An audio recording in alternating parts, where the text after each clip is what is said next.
Okay, today we have Brian Vielauer. Brian is the owner of Decal Impressions in Cincinnati, Ohio. I met Brian through the Cincinnati Rotary Club, and today we're going to talk about innovation and change in the graphics arts industry.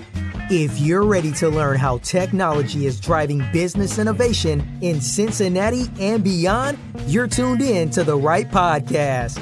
Join us for interviews and discussions with business leaders, innovators, and visionaries. With our host, Sam Schutte, CEO of Unstoppable Software. This is Unstoppable Talk. Good afternoon, Sam. Thank you very much for having me. Yeah, welcome to the show, Ryan. So maybe a good place to start is tell us a little bit how you got started with your company and how did you get into this field? I got started in the industry really at an early age from a supply side standpoint. My father was a manufacturer to the industry that I'm currently in, and I spent a great number of years as a younger person working not just in the office, doing sample kits, packaging, and things of that nature, but also as I grew older, I got to work in the plant manufacturing products that are actually sold to the graphic arts industry. So I had an early engagement in it, had a great high school and collegiate experience. And when I returned to Cincinnati, I went to work in the graphic arts industry after a small stop in the telecommunications business. One of my customers said, you need to meet somebody. They've got this graphic arts company. You'd be a great fit for it. And it turned out it was a great opportunity to learn about the industry, but not quite the right time for that company and I to stay together. So I moved on, and my father and I bought a bankrupt company, and I started turning it around at about the age of 24. And how long ago was that? And that was in 2001. Okay, great. So been in business about 18 years doing that. I've been in the leadership role for 18 years. Okay, great. The company is celebrating its 50th anniversary this year. Wow. And so when you took over Decal Impressions, like you said, it was a bankrupt company. So what was really the first big break you had to turn it around? And I guess also, what was your strategy for turning it around? Our first big break really didn't happen immediately. Initially we were faced with a variety of factors. The company hadn't just failed for performance reasons in terms of the actual business model, but the community that the business was located in had gone through a very trying time. So the business was located in the Cincinnati community of Over the Rhine. And in 2001, that community had been dealt a pretty tough blow. There was a lot of businesses and people leaving the community that people were afraid to come there. We were able to get there shortly after 9/11 and really start on a turnaround project where we decided we weren't leaving, we were staying, and we were going to kind of put some roots in the ground and make it work with what we had, where we had it. And really what we found, you do the best due diligence you can when you're trying to take over something that's failing. There's plenty of skeletons in the closet. And there were plenty in our case. We had a good person in that we bought the company and they stayed on to help us. But predominantly what we found is that everything was in worse condition than anybody thought, because really he was a tired and beat owner that didn't have a good handle of what was happening. So really we spent the first 6 months to a year pulling together what we needed to put back into business and kind of updating technology. The company was really a screen printing business. And in 2001, technology was impacting our industry at a breakneck pace. Computer-aided cutting, the software that was being generated, the internet. I mean, when I arrived, the company didn't have an email address. It didn't even have a concept of a website or an FTP transfer site. We started our first e-commerce platform very early in 2003, I believe. So we were on the bleeding edge of a lot of fronts of technology because of my age and what I'd come from in university. We were using computers, all the way. So I started bringing those components while having to go back and rebuild the old technology of screen printing, which was a photographic process where you made a print plate and pushed ink through a stencil and cured it in a couple of different ways, whether it was air dry inks or whether we used ultraviolet light to cure the inks. But really the beginning part was putting things back together and being in a position to produce work for our customers. And really we established ourselves as a service provider. There's plenty of people that do what we do then and now, but what most people don't do well is service. And that's where we found our niche in providing phenomenal service to people and being able to respond in a professional manner to professional people. And so when you took over the company, I guess I've been to your location and all of the machines and stuff you're using now are very high tech. And like you said, they're all computer controlled and all this. What was the machinery like in say 2000 or even late 90s? How was it different? Was it all just completely manual or? That is an excellent question. I mean, fundamentally, everything's changed. There were manual processes that we were using in late 90s. There were certainly machines and printing presses, which have been improved tremendously over the years, but we were still using a single color clamshell press, a pretty early model of an ultraviolet light curing unit. Our plotting equipment when I first took over was in pretty rough shape, so I wound up acquiring new equipment, new software, kind of reformatting and rebooting everything to be up to speed, kind of bringing that into the forefront. And then really what was happening from 2002 to 2004 was the impact of wide format digital printing. And that for us was where we got on the bleeding edge of technology. It became apparent that the pace at which innovation was going to take place was starting to escalate. And the ability to print 4-color process for outdoor use and in small to medium sized runs was going to be happening, because now that people had personal computers, they were using Microsoft Paint and various other kind of desktop applications to design their own materials, but really didn't understand how those materials were going to be output in the real world. You had your dot matrix printer that maybe was black and white in color. You never knew.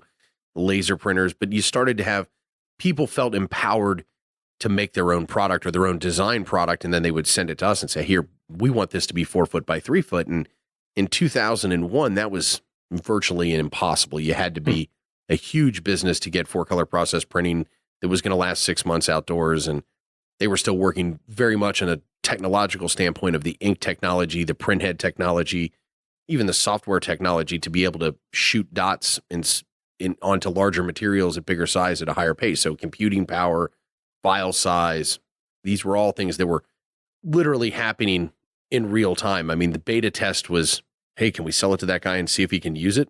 Right. So that was the world that we were living in. And we leapt into wide format printing in late 2003, early 2004, and had one of the first 63-inch wide printing machines in our community for a company of our size. I think it was one of the first 300 in the country. And it was wild because even the people that were selling the equipment didn't really understand what the equipment could do, let alone how they could use it or how they could teach us to use it. It was this notion of, oh, you can just plug it and play it, just like you bought a printer at Staples. And that was very much not the case. And it was a crazy learning curve for not just the manufacturers of the equipment, but the people that were selling it through distribution, and then the people like us who were buying it and trying to figure out, okay, clearly this isn't what the salesman said, so now we have to learn and teach ourselves. Yeah, and that was very much our situation, is learning on the fly. Sure. But I imagine it happens probably anytime you're buying stuff that's all brand new. I mean, it's new to everyone. It's a new product. And you've talked before about how you have to have these vendors come on site and figure it out and open them up and deal with all kinds of programming issues with them, whatever, and read the manuals. And, it's not easy to just, like you said, it's not plug and play. Well, even, more interestingly is now today, you don't even get a manual. You get the file that contains the manual, and then the first thing you do when you buy a piece of equipment today is go print out the manual. So they cut the price of the machine, but they put some more needs in your need. You have to take care of it all. Well, and I imagine, you talked about sort of the consumer grade stuff. As people got, and even today, get higher and more powerful printers and everything at home. And of course, I mean, it's pretty standard nowadays. I think a lot of people, maybe not most people, but certainly a lot of people have color laser printers and such. So they don't really need to have you print out flyers, or print out low-end stuff. So I imagine has that pushed you more towards high-end jobs and, like you said, bigger, larger outdoor things, because small businesses or whatever, they can more do some of that stuff themselves. So it's an interesting, I'm going to kind of debunk what you said a little bit here, because what folks in the small business community and generally, there's a misunderstanding about where expense and time is. If you've got a leader of an organization involved in printing 100 flyers, those are the most expensive 100 flyers you can have. True. And what we see is people misunderstand value and service and what that means to the bottom line. Oh, I can just do that here. Sure you can. You can buy your toner from XYZ. You have your machine sitting right there. Your paper costs nothing. But the reality is having a non-professional do a professional job costs you more money. And it's a battle that we face. And there are folks that get it, and those are our customers, and there are folks that don't, and those are the ones that we don't deal with, because it really is a time value proposition. And we're finding more and more frequently that due to the demand on people's time in all areas of business, there simply isn't time for them to be responsible for making something that they're not really in the business of making. If a marketing director doing work that could be done by people in my shop, that marketing director is not understanding trends. They're not focusing on who's doing what, where, and when, and the things that are really going to impact their company's sales. They're focusing on whether there's enough toner in the machine to get it done, or whether the banner that they bought from the generic online website is going to show up on time, or they didn't know that the file that they uploaded that really looked terrible was going to look even more terrible when they got it back. So education's kind of a component for us in what we teach people. And we found that once you develop an interpersonal relationship with your customers, the level of trust is built. They know we have to eat. We know they have to be able to pay everybody. They got to be able to pay us and produce their products. So we find a common ground on pricing, and we really hang our hat on service and the efficiency that we provide for high power people that are in roles that they simply can't be bothered with small things. It's, the ever famous, what does it cost Bill Gates to bend down and pick up $100 bill? Yeah. Think about how much that cost. It's hard for somebody that really needs $100 to understand that. But if you're a person who's trying very hard to close a lot of business and do a lot of deals, and your output directly relates to your company's bottom line, you need to be very militant with your time, and wasting it with substandard providers of service or doing it yourself is just not an efficient, effective way to do it. Yeah. Well, it is interesting how it does seem like sometimes the mundane tasks, like you said, picking up $100, whatever, or ordering a sandwich, the more sort of easy in some ways a thing is, booking a flight. It still is it's hard to get to, because you have to take your mind out of the focus on closing deals and all this sort of high level thought, and then go look up airplane tickets or something. And something like that, of course, very easy to have somebody else do, an assistant or something. And so I guess, sort of the higher up you can go up that chain of things that are, not easy to do. They're still hard to do. But they still take a lot of your attention. If you can sort of outsource that, the better, right? That's correct. I mean, you use the word outsource, and really that's what this is. You don't want to be doing things in-house that aren't your primary business. You want that to a competent vendor partner that's going to meet your objectives on time and efficiently, and not create a lot of waste in time in your operation. Yeah. And so what kind of relationship do you typically kind of have or grow with your long-term customers? I mean, is it a real advisory thing where, you meet and help them plan what they should be doing and design and all that? Or is it something where, they just kind of send you the files? They know that you're going to do the job and do it well and produce a good product. Like how consultative, I guess, do you get with them on their projects? It really depends on the client. Everybody's different. Everybody wants to be handled different. And that's, again, one of the differentiating factors for us is we don't force our agenda onto our customers. We work with them in the manner that's consistent with how they want to be worked with. And that, we have kind of a saying, the customer is always right, most especially when they're wrong. And we believe that the customer is always right. And there are times where we have to humble ourselves and remind ourselves that we really don't have the full picture that the client does. So if the client's asking us to do something crazy or perhaps even wrong that we might think it is, it would be arrogant and presumptuous for us to not listen to them. So what we do is we try very hard to listen at all times, do what they need us to do. And if asked, we're prepared to answer with the answer that we think is best for them, which ultimately should be best for us. So, and I know you have a lot of, you're a man of many core beliefs about your business. So what are some other core beliefs you have in terms of how you're dealing with customers and employees and just the way you work? Well, I mean, you were asked earlier about kind of what our biggest break was, and it wasn't immediate, but for us, we treated everybody as if they were the only piece of business we were ever going to have. And, sometimes you're doing over and over $5, $10, $20 jobs, $100 jobs. It's a tough way to make a living, but you're treating that person like that's a $100 million job. And for us, we had a customer that we'd done some business with and been doing it pretty consistently. And we'd solved a technical challenge from them. They had a problem printing on a product that they really needed it printed on because they had other reasons.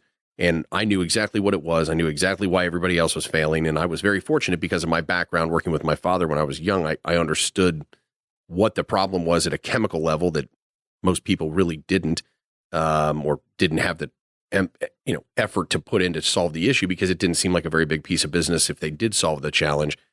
So when we were able to prove that we could do that, and we did that for quite some time, the order might be a little bit bigger, a few $100 here or there. And then the next thing we knew, we were producing our single largest job at that time, which was, close to $300,000 from a client that prior to that hadn't spent $5,000. Yeah. So treating everybody as if they're the most important client that you have and making them feel that way is what differentiates us from our competitors. You've got folks that, we have a $500 minimum. We're not even going to talk to you.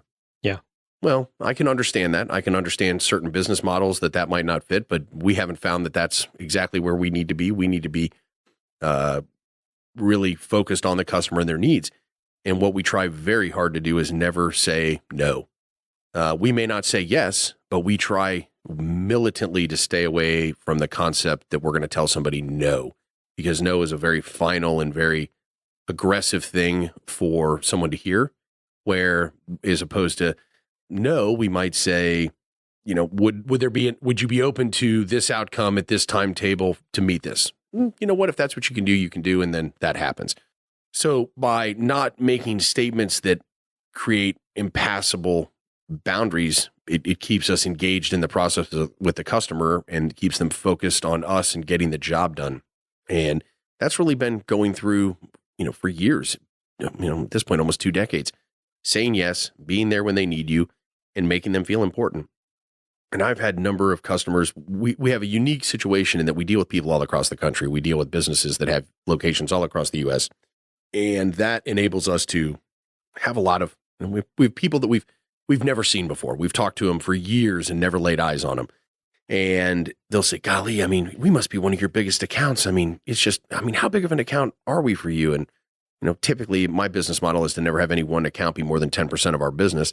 And when they hear that, they're just dumbfounded. What do you mean we're only 10% of our? How can that possibly be?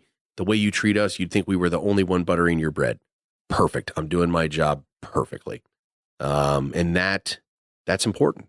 I think it's very hard to achieve. I think it's a great, I have that philosophy too, that everyone should feel like our most important customer. And I think it's, if you look at even a big company, say like GE or somebody calls you and they say, well, I need $500 of printing. You think, what, why am I doing $500 of printing for a company that size? Well, that person has a $500 problem, right? And yeah, could they do millions of dollars with you? Absolutely. But maybe that's, all big companies are just a bunch of small companies, right? Put together. So your instance, your customer was doing $100 here and there, then they did 300,000. You have to give them a chance to get there. And what some people do is they hear, like even you could have done with that customer, oh, well, they're a big company. Oh, well, we don't do $100 jobs for you. We do $20,000 jobs for you for the same work, right? People kind of get a little unethical there sometimes. So I think it's important to, have those standards and allow small opportunities to grow, right? I totally agree with you. That really we're incubating business. Sure. We never know what the first job's going to be. We never know when it's going to come. We might quote a job today and hear from somebody in 6 months. Hey, we're ready to get moving on that project. Yeah. Oh, really? Never really saw that coming through. It's being able to adapt to their needs when they need it, because sometimes, and many times, they don't know their needs. They don't know what the market is going to demand from them right now. For instance, you're working on a project and everything's moving right along, and then one of your customers' competitors makes a significant splash in their industry, and it's you're now all of a sudden a partner for your partner, trying to reposition them. You're about face. I often think of General Patton. He turned and marched his troops something around 100 miles to relieve the troops in Bastogne. He was prepared. His men were trained. They were ready to go. And you have to be prepared to stop the attack, turn and march on and attack in another place. And you have to be prepared. And you have to be trained for that. And you have to have folks that are willing to humble themselves. One day you're the general manager, and the next day, you got a plumbing problem and you're the general manager. So the fact that we have folks that are humble and willing to serve the needs of the customer at the needs that, when they need it, that's why we're such a weapon that our customers wield.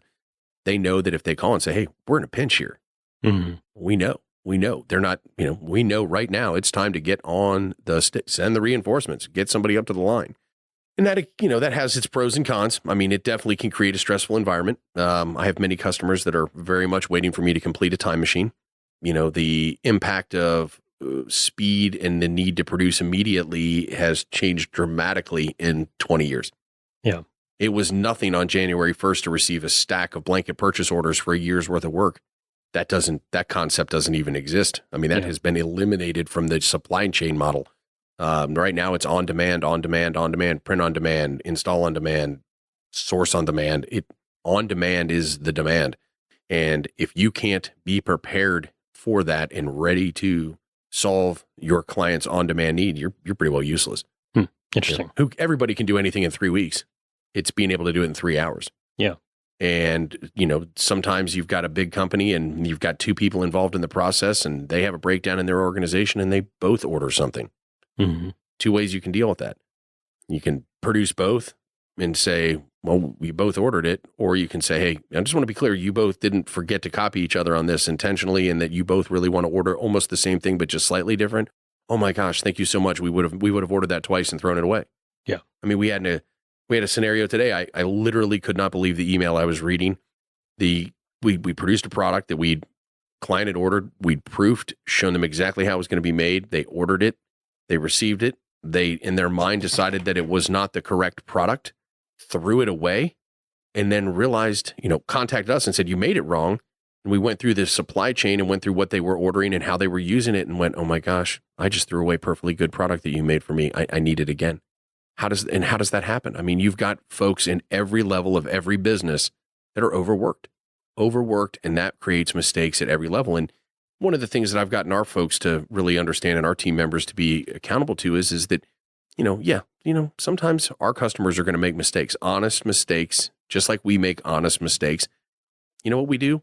We work it out because you cannot succeed with customer relationships by sticking your customer's mistake in their face. I mean, we all know it was a mistake. It's screaming. Why do we need to go any further than that? We got to get a solution. We know the problem. Now get the solution. Let's take a quick break. This podcast is sponsored by Unstoppable Software, a Cincinnati-based technology consulting firm. At Unstoppable Software, we bolt on to your company's team and accelerate their ability to deliver custom software development projects. With our deep experience in manufacturing, engineering, and healthcare, we can tailor systems for process improvement, data analytics, machine learning, and document workflow, so they become a user-friendly, perfect fit for your employees and the way they want to work. To learn more about how we make our clients unstoppable, visit us at unstoppablesoftware.com or call us at 513-382-8499. And now, back to Unstoppable Talk.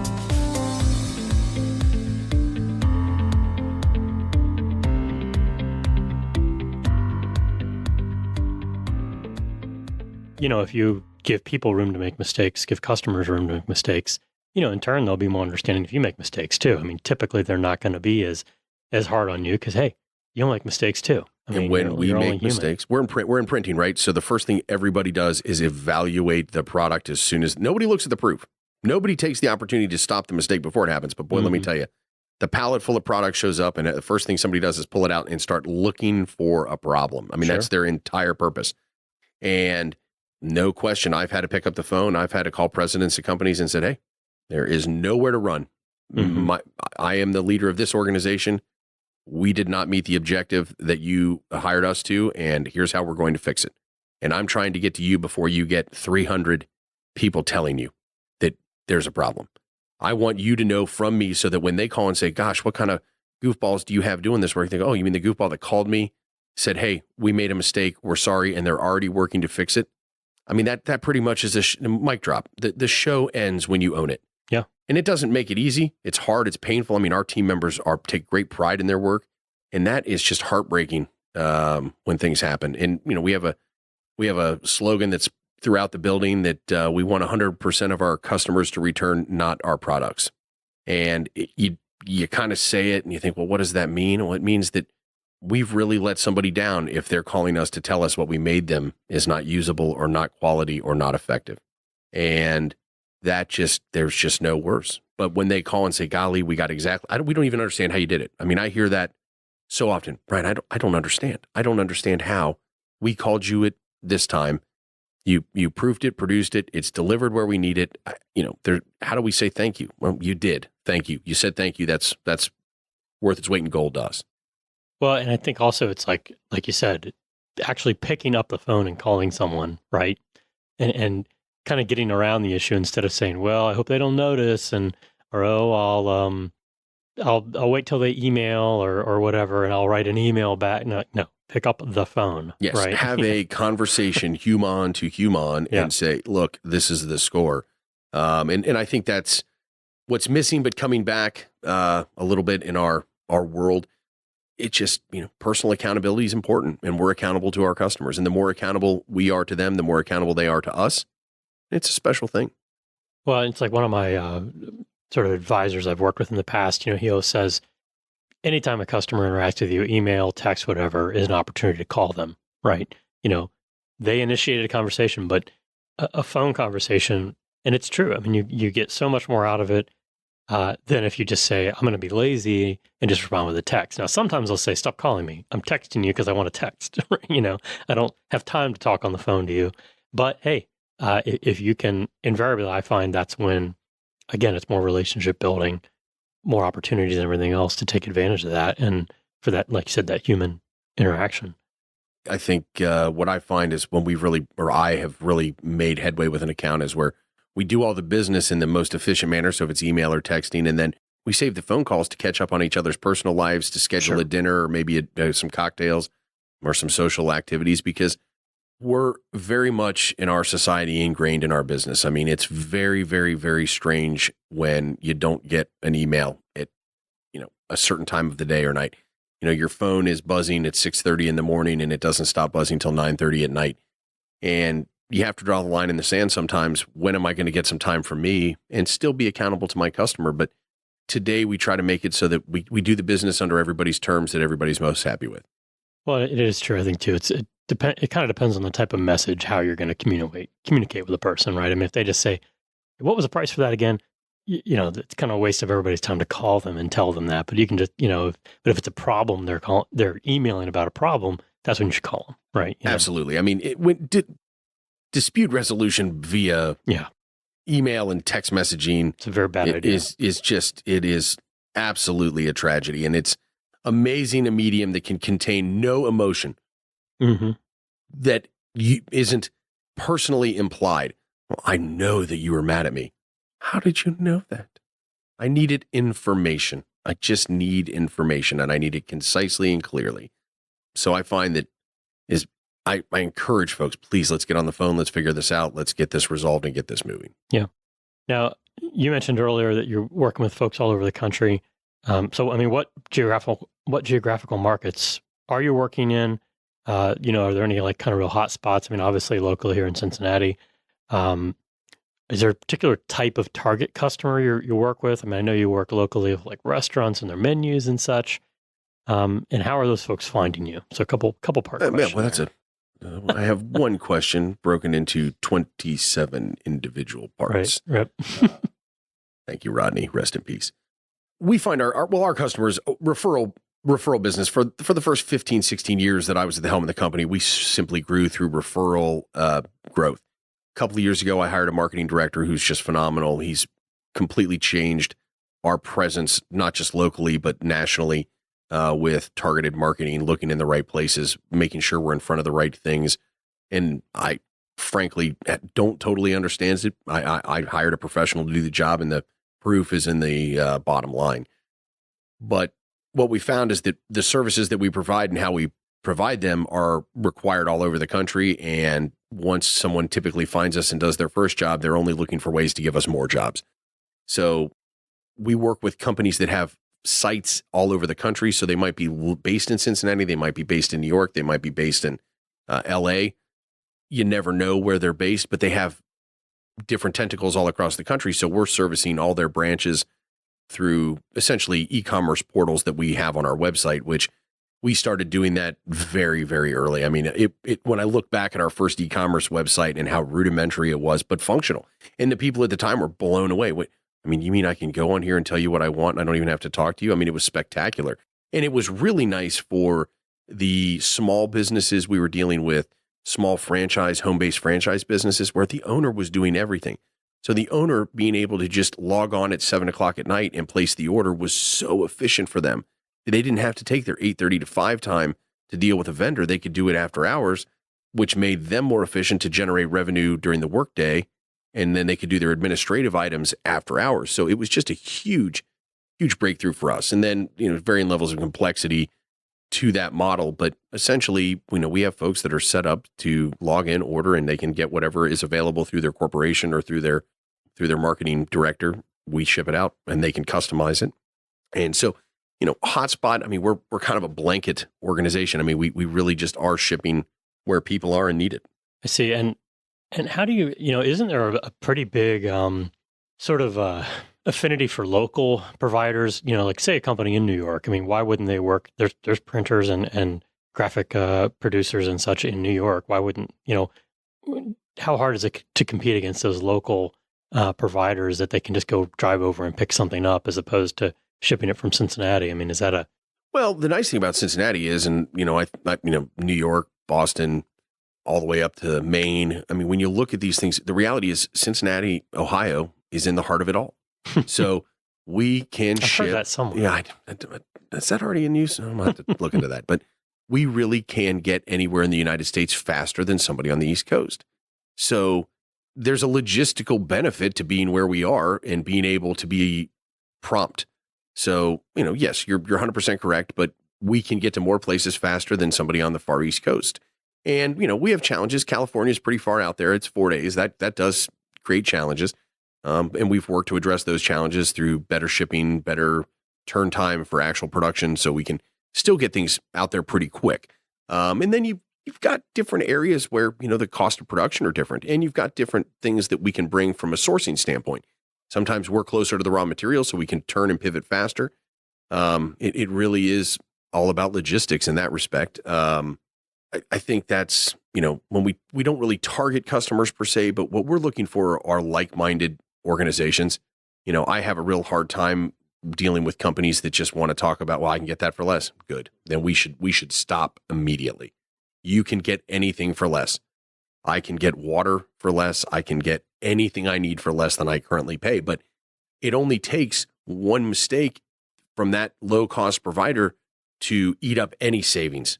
So if you have a time-critical project or you have a time-critical person that is now waiting because the item that you saved 3 cents on didn't show up, and that person makes $100 an hour and they just waited for 5 hours, you have to stop and look at the time value of money.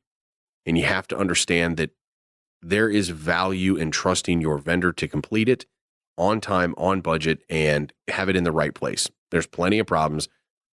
Trains derail, UPS trucks get wrecked, things happen, things don't deliver.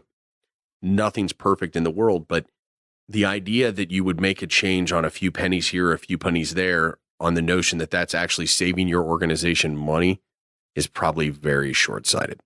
And I think of all the expenses that we have as a company, and the ones that we pay the most for typically bring us the most value and ability to make the most profit. And it's hard sometimes. Budgets get tight. You're starting to get to the end of the year going, could we save a few bucks? Sure. But are we really saving a few bucks? Or are we just one mistake away from it costing us a lot of bucks? So we try to practice what we preach. Not easy, but always do it. And it works. Yeah, interesting. So really, definitely you're going after quality over quantity in terms of the customers you're looking for, which is important, because I often see larger businesses with more revenues and everything else, but they're trying to work with just anybody and everybody, and they don't necessarily have all the quality clients and customers, and like you said, how many of those are just more work than they're worth, and they're losing money on them, and it's a nightmare. As opposed to, I think I look at my business and I say, wow, I mean, just all of our customers are awesome. I mean, we just we're very fortunate to have really high quality customers, and I think it's because I'm not just, like you said, just going with anybody who calls and whatever, right? Absolutely. I mean, I think you've hit the nail on the head. And I used to scoff at the notion of some companies that would say, "Hey, we're just going to fire the bottom 20% of." I used to think, it's just so short-sighted. And what I'm coming to realize is that it is very strategic. And if you are willing to pull out the scalpel and cut out the right part of the problem, you can be phenomenally efficient and phenomenally profitable by mitigating the challenges in the, where there's all kinds of cliches, the 80-20 rule. And we could talk about those type of things, but they're real. They're real. And if you pay close attention, you can really catch things. And what even I find more interesting, especially when you have long-term relationships with your customers, is if you're really listening to the customers, they're going to tell you all the things you need to fix.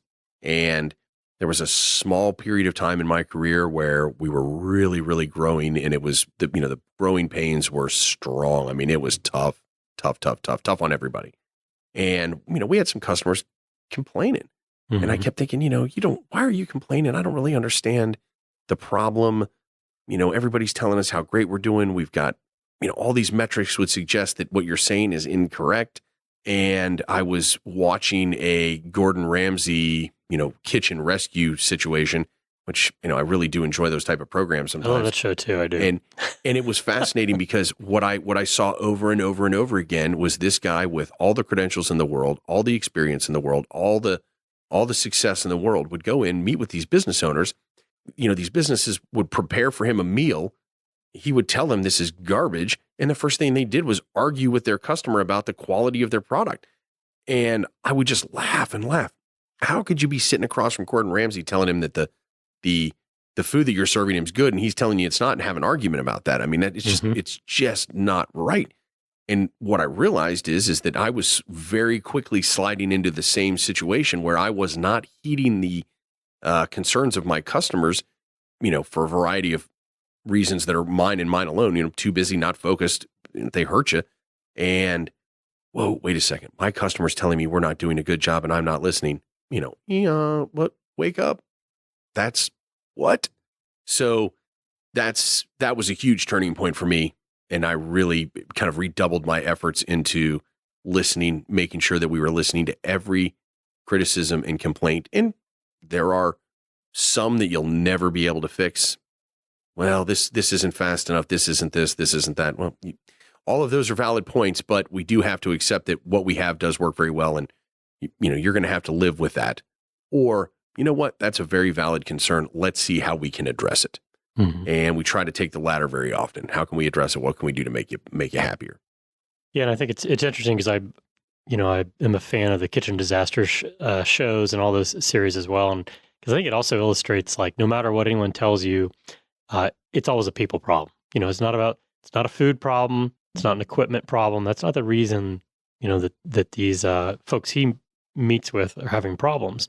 And like you said, he comes in and sort of bursts these balloons. People have these like artificial realities they live in of they have this successful business, and I guess I think all of us sort of at times as business owners can, it's like, what do they talk about?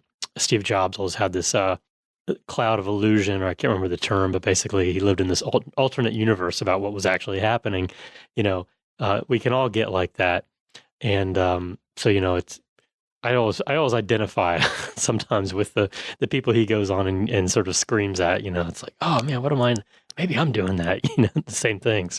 I think you're 100% right. And I mean, I chuckle. The Jobs, I don't know, aura, the one we're all living under, but you look at a couple of the major faux pas that he made where, I want to paint all the machines a certain color. And it cost the company a fortune and brought nothing but hardship. Yeah. And it was a completely unnecessary, no value added thing. I look at the discussion that he had in his, the Walter Isaacson's book about the glass for the iPhone and how, the guy with the glass company just said, you want to sit down and shut your mouth and learn something. Because if you don't, then I don't want to help you. because you don't know what you're talking about. You may know everything that you know and you may know it perfectly, but you don't know anything about what I do. And I love it when people tell me the hard up truth. I mean, hey, smack me in the mouth, tell me what the problem is, and let's move on. I mean, those that know me will know that I'm, somewhat like a stick of dynamite. The bang is loud, but it only lasts for a second and the smoke clears, and you'd never know 20 minutes later that there was a big explosion right there. You got to get popped in the mouth sometimes and kind of get jolted back into the reality that you're living in. And I think that's a healthy thing. I mean, a little bit of friction, a little bit of frustration, a little bit of angst really pushes people to their best. We've all been out there. Well, I shouldn't say we all, but in my experience, I look at sports and, being in a competitive environment, and you're everybody's in the huddle and you were first in goal, and now you're first and 15 because you jumped off sides. Mm-hmm. Everybody knows who did it. The only option you have is to own it and get right back up on that line and hit the guy harder the next time because you got 10 yards to make up for it. So I think that that's kind of something that might be a little bit missing today in our world is that, some people just, they'd rather not tell you the real issue because they don't want to hurt your feelings. And it's like, I hurt my feelings, help my business, tell me what's going on. Yeah. No, it's like, you'd rather hear the feedback and the criticism. Cause otherwise you're just hiding from it, and it's hurting you. You don't even know it. Yeah, that's exactly. Right? I mean, most of the time you don't know you've lost a customer. Yeah. You don't even know they're already gone and you're still wondering where the order's going to come from. So you have to be in front of those type of things. Well, and the other thing too is I find that what I'm worse at than that is thinking there's a problem that's there and there's not. Like I probably stress out more and lose more sort of mental bandwidth thinking like, oh, this guy, this customer is unhappy, this customer or something. And if I just say, are you happy? And they're like, no, I'm fine. No. And then, it's like I'm wasting time worrying about something that isn't there. That, granted, I have the other problems sometimes too, but I feel like both of those are caused by a lack of communication, right? And sometimes whatever you think is there is not there. Communication is most certainly the hardest part of any business. And I think I have one characteristic that I think has kept me going all these years is worrying is just something I've really never been into because I have absolutely no control over the things. Typically, there's no sense in worrying about something you can't control. Now, I will focus diligently on fixing a problem. I will work hard at locating the problem and trying to resolve it, but I can't sit across the table from you and keep worrying if Sam's looking at my bald spot going, man, that thing's shining like crazy. I mean, there's just no sense in worrying about that because I have no control.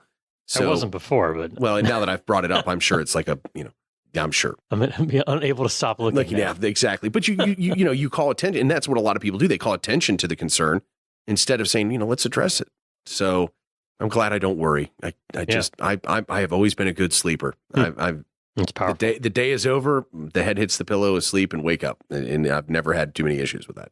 So let's talk a little bit about Cincinnati. I mentioned other markets. Something you do a lot of, I think, is support sort of all kinds of different organizations here in Cincinnati, with your business, with sponsorships, with other activities you're involved in to try to get your name out. So for, I don't know how many years you've done this, but you'd have a float in the opening day parade, for instance. How many years have you been doing that for? I think we might be at 12 or 13 now. Yeah. So quite a few that's years. really our honor. I mean, to be involved in it, we're grateful to be a part of something like that. That's any business would be honored to be a part of that tradition, 100-year-old tradition in our community. But to your point, what I have found that giving back where you are, we have a nice sized team and those people are engaged in their community, and we make sure that our company is there to support them in their engagement in the community. So while I get a lot of credit, really, I'm really not responsible for very much. What I've got is a group of people who recognize that, hey, can we kick some signs over here to this organization? It's raising money for this or it's doing that. And the answer is absolutely. If we can help some of our local hometown organizations through helping them save a few budget dollars, and then they're able to make more impact on our community. And I just find that we have always gotten far more out of the gifts that we've given than what we've actually given. And it almost is just truly surreal. People, when you help people, they want to help you. And a lot of times we're able to help out organizations that are really trying hard. They're sometimes volunteer organizations, and you've got a lot of people that are putting their own time in there. And then what's the last thing you go, oh, wow, you're showing up here 4 hours before you need it. Here, let me give you 5 rush charges. Well, that's not building goodwill and better friendships. That's ticking people off. And I'm just grateful that I have a team of people that recognize that we have a responsibility to our community where we operate to help our people in our community. Yeah. And in our product, it's like when somebody calls and says, "Hey, my son or daughter's coming back from Afghanistan or from Iraq. We'd like to get a banner to welcome them at the airport." And it's like, we would like to make that for you. Well, how much is it going to cost? Nothing. How about nothing? And those are the moments where I am just overwhelmed with what we're able to do. We can't do it for everybody, for everything, but we sure do try. And there are just some things that people do in our community, and they should be able to get a pass, is kind of the way I look at it. Was there any particular project like that it was really memorable to you? I mean, you mentioned the airport and coming back from overseas or something, but I mean, that's something that I think we've been able to do quite a bit of. There some tragedies, some loss that we've been able to help folks raise funds to support families and folks that have been dealt a really tough hand. And that just feels good. It's really nice at the end of your workday. You can look back over everything and go, you know what? We took all this technology, all this frustration, all this angst, and we were able to make an impact in somebody's life today that they'll never forget. Well, and I should say, probably one of your major outlets for impact and that you spend a lot of your time working on is our local Cincinnati Rotary Club, which, as I said, is how we met. And you're actually on the board of the club right now, finishing up that term, I guess, over the next so many months. What has that being in that club sort of meant to you, and just being in Rotary in general? What has that meant to you, and what have you gained from that? Well, it's Sam, it's thanks for asking. I think it's a great question. And I mean, when I think of the Rotary Club, the first thing I think is, that first job I had in the graphic arts industry was working for a Rotarian. And when, we didn't go on permanently, we parted ways, and I took over the company that I run now. And when it came time for him to get out of the business, he called me and said, "Hey, we're going to, want you to buy the company." And I said, "Fantastic." And I said, "My only condition is I want you to get me into the Rotary Club. Mm-hmm. I want you to invite me in, and I want to go through that process." And I was, about 33 at the time. And so that's pretty young relative to being able to be fully committed to a service organization. What the club's meant to me is a great many things. Obviously you grow up and you see the Rotary wheel all over the place, every city you go into essentially, and you kind of ask yourself, what is that? What is that? And then you show up and somebody explains it to you. And then you find out, wow, this is an organization that decided to eradicate a disease. Mm-hmm. Let's do it. And they did it. I mean, they are, you can split the fine hair if it's eradicated or not. I personally believe that when you're under a dozen cases worldwide, that's a job well done. And then I think to myself, speaking about polio. Yeah. And, then I think to myself, I'm a 42-year-old member of our club. I've been in the club a decade, and I'm probably one of the last people that'll have a parent who had polio. Mm-hmm. Thankfully, it was mild and didn't have any lasting impact, but it wasn't, there was the stories of my grandmother pulling my dad in a wagon and my grandfather in a bigger wagon because he was a roofer and he fell off the roof and broke his leg. So she had essentially two guys she was hauling around. The club for me turned into a great place where we could highlight the works that we do. You look at the willpower that it took to build that organization to what it is today, and why. I mean, I'm just so excited to be a part of it. I mean, we do phenomenal good things, and I think the future is only going to be brighter as we continue to leverage new ways of doing things, new people, and also live up to the traditions of the past. And I love reading history. I love looking back throughout the ages because there's a lot to be learned, and you can prevent mistakes or you can head off potential issues. And you also want to honor some traditions. And a club that's 100+ years old is going to have a lot of traditions, and it's going to have some that have to go, and it's going to have some that should be honored no matter what. And there, and the more open and willing you are to look at that organizationally and say, hey, what are we keeping? What are we getting rid of? What's good for business? What's bad for business? The more open and transparent you can be about what's happening, the better any volunteer organization will be. And I've had the privilege of working with some really amazing people, and then you kind of chuckle about Cincinnati in general, about how it's somewhat of a cul-de-sac. You can't really get in and out without seeing everybody you know. So there's just a phenomenal amount of things that can bring people together when you get to realize who knows who knows who, and you leverage all those talents together, and you get some really amazing things. So, I mean, I'm a lifer. I did K through 12 in Madeira, went to Ohio State for 5 of the greatest years of my life, and promptly came back to Cincinnati, and I knew that's what I was going to do. I mean, I knew it before I left, and I knew that there were huge probability I would be in small business. It's my great-grandfather came to this country, started a roofing company. His son, my grandfather, and one of his brothers bought it, the Oakley Roofing Company. The building's still on Brotherton Road. At least it was last time I saw it. My father went into the magnetics business, started a company that manufactured magnetics, sold it to BF Goodrich, ran it for them for many years.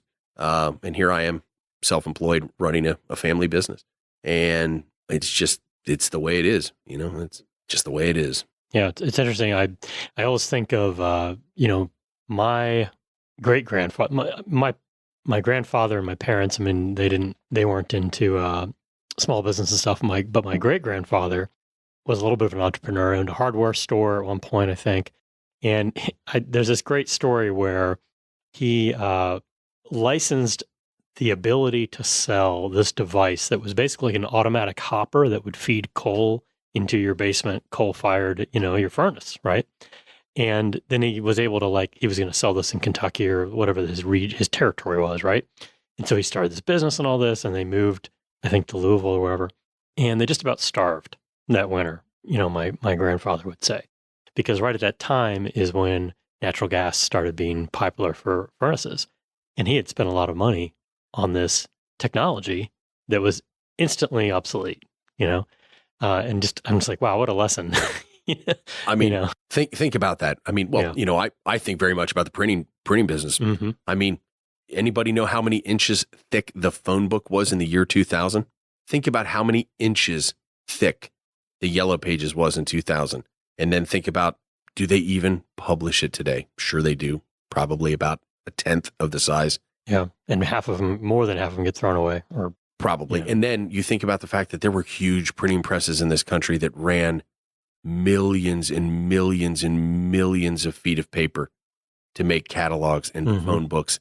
And it wasn't just in Ohio or Cincinnati.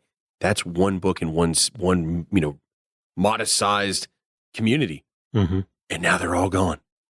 And I mean, if you'd have told somebody in 1985, you're not going to need a phone book in 10 years, 15 years, they would have, I mean, can you imagine that conversation?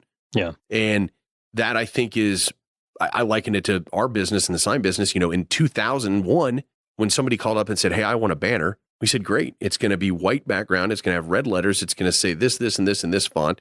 It's going to be this much money. Do you want it or not? Mm-hmm. And they said, well, absolutely. And that's amazing that you can do. You're a wizard. How did you do that? Mm-hmm. And today, we don't get to say any of those things because they show up with a file that they've created on their computer. They've uploaded it to our FTP site, and they darn well expect it to be exactly what they're looking at. And nobody would have considered that in 2001 or 2 because they didn't even have the technology at their fingertips. Now some people have 2 computers on their desk instead of 1, running 2 different systems. So definitely a truly unbelievable situation. What are some of the more, I'm curious, what are some of the more complicated products that you're making? I mean, I know you do like vehicle wraps. That's a whole lot of like service work sort of and labor to install those, I guess. But, when you look at an individual product in terms of how much work it is to make, what are some of the more complicated ones that you're making now? Well, really what I would say the complexity in our business is the need for speed.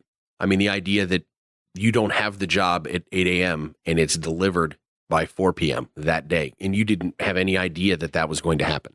And you already had your production day set. So how do you handle that?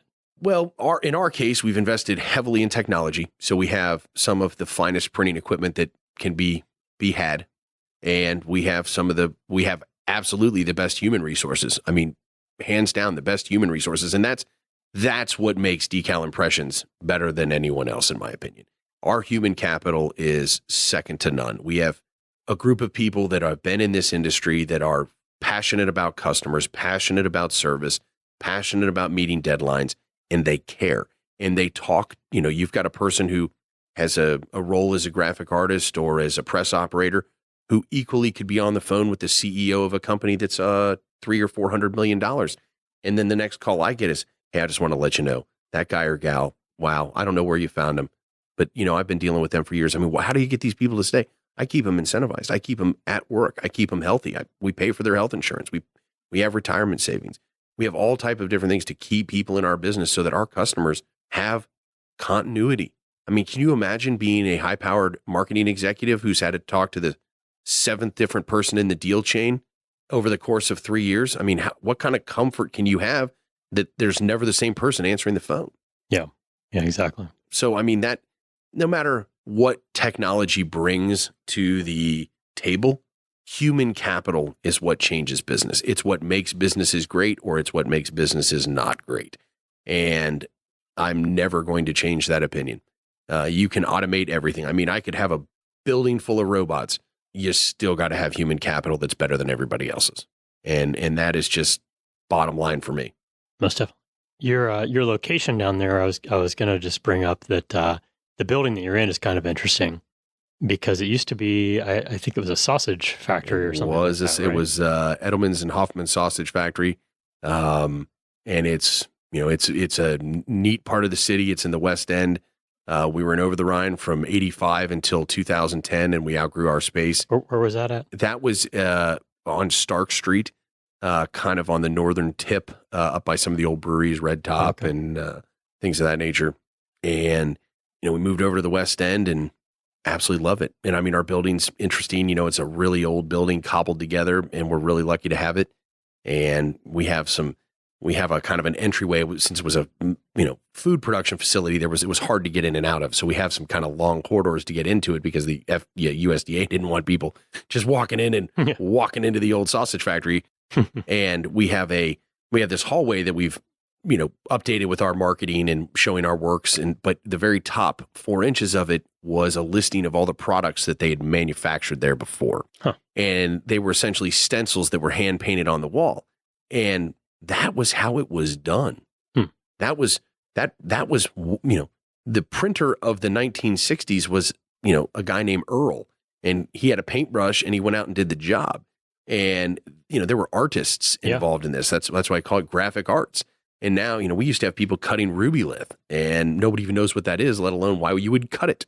So I find it exciting that we're able to keep some kind of old school feelings and kind of show folks, hey, look, this is how it used to be done. Look how we do it today.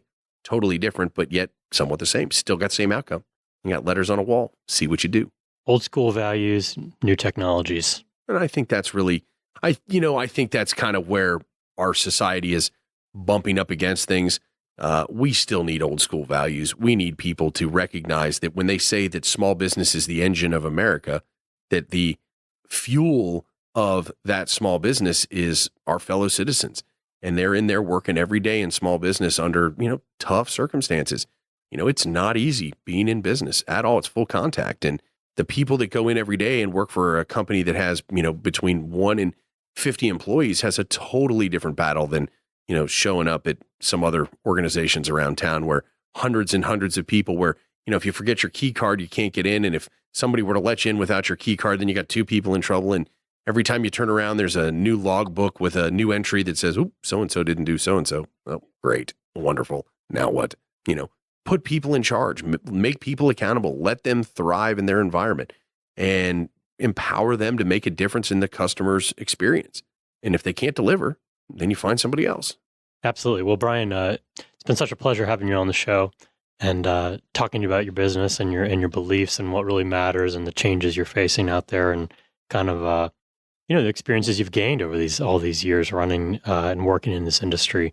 I guess what are if you had to summarize the 2 or 3 things, the 2 or 3 problems, for folks out there that might be listening, what are the 2 or 3 issues that, you can help them with and that they should reach out to you for?